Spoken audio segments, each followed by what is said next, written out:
आणि आता राज्यातल्या महत्त्वाच्या बातम्या आपण पाहूया। शरद पवार गटाने विधानसभा निवडणुकीसाठी 100 मतदारसंघ निरीक्षक नेमले। विधानसभा निवडणुकीसाठी पक्षाची तयारी, इच्छुक उमेदवार आणि मतदारसंघातील ताकदीचा आढावा घेतला जाणार। अजित पवार गटाच्या जनसन्मान यात्रेचा टीजर रिलीज। जनसेवक आम्ही शब्दाचे आहोत पक्के, टीजरमध्ये उल्लेख।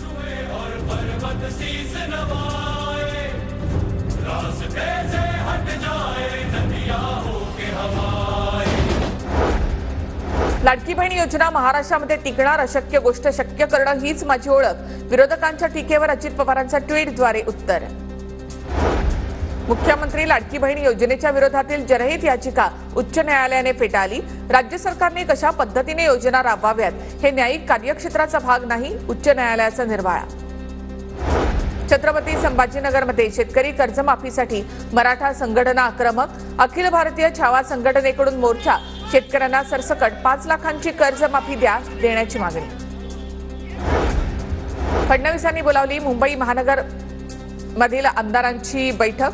रात्री 8 वाजता सागर बंगल्यावर बैठकीचे आयोजन। मुंबई, ठाणे, नवी मुंबई, रायगड आणि पालघर येथील आमदार उपस्थित राहणार। सोलापूरमधील माढा विधानसभा मतदारसंघावरून महाविकास आघाडीमध्ये रस्सीखेच होण्याची शक्यता। पवार गटाच्या माढ्याच्या जागेवर काँग्रेसच्या नगराध्यक्ष मिनल साठी यांचा दावा। मनसे छत्रपती संभाजीनगर जिल्ह्यातील विधानसभेच्या 5 जागा लढवणार। राज ठाकरेंच्या संभाजीनगर दौऱ्यामध्ये उमेदवारांची नावं जाहीर होण्याची शक्यता।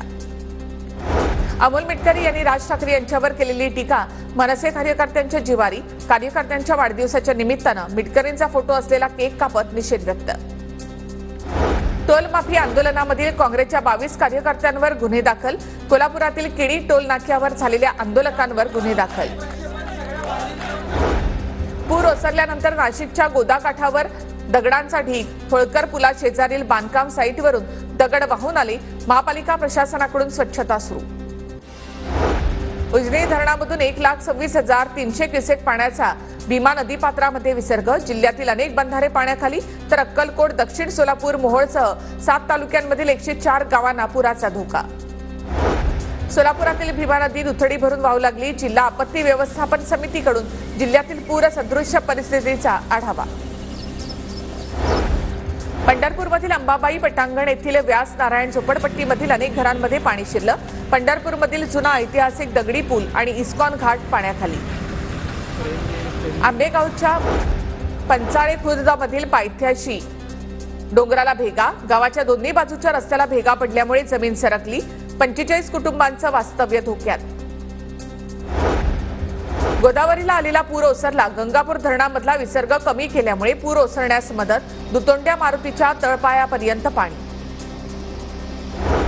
भुसावळच्या हातनूर धरणाचे 8 दरवाजे पूर्णपणे उघडले। 29,947 क्युसेक तापी नदीमध्ये पाण्याचा विसर्ग।